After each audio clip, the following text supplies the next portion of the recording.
claro que essa régua dos ministros do Supremo vale muito mais para os outros do que para si mesmos, porque vários deles, aqui e ali, falam publicamente coisas que não deveriam falar, indicando preferências, indicando opiniões que deveriam se restringir aos autos. Numa das entrevistas, Bia, o Fachin falou textualmente que não via razão para o caso Master estar no STF, que deveria estar na primeira instância. E isso irritou muito o Toffoli e outros ministros também, que viram nessa declaração do Fachin uma exorbitação da parte dele do que ele deveria publicamente falar.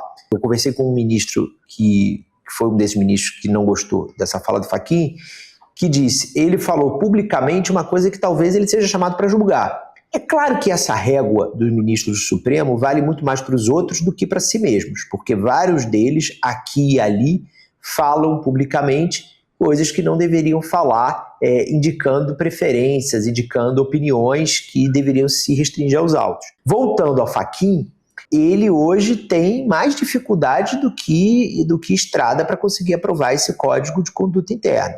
Basicamente porque os opositores a esse código são parrudos, né? Assim, existem vários ministros que querem manter a forma de atuação como está hoje.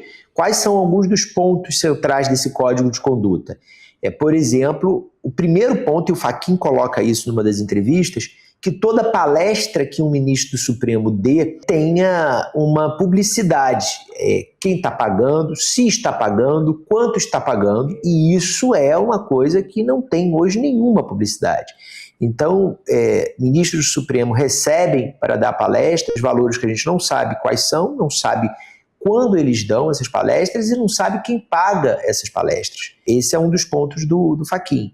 O outro ponto que ele não tocou nas entrevistas, mas em conversas privadas ele tem falado, são os eventos dos ministros do STF com empresários. E aí vai direto num dos principais desses eventos, que é o Fórum de Lisboa, do ministro Gilmar Mendes, realizado todo julho, esse ano vai ser no início de julho, em Lisboa, que é apelidado de Gilmar Palusa. Esse fórum se tornou uma coisa gigantesca, reúne diversas autoridades públicas dos três poderes, de diferentes governos, não só o governo federal, da direita, da esquerda, e tem a participação também, principalmente nos eventos paralelos, que não são organizados pelo Fórum de Lisboa, de empresários. E o Fachin quer tentar normatizar isso, criar algum tipo de regramento para isso. É um vespeiro, porque vários dos ministros participam desses eventos.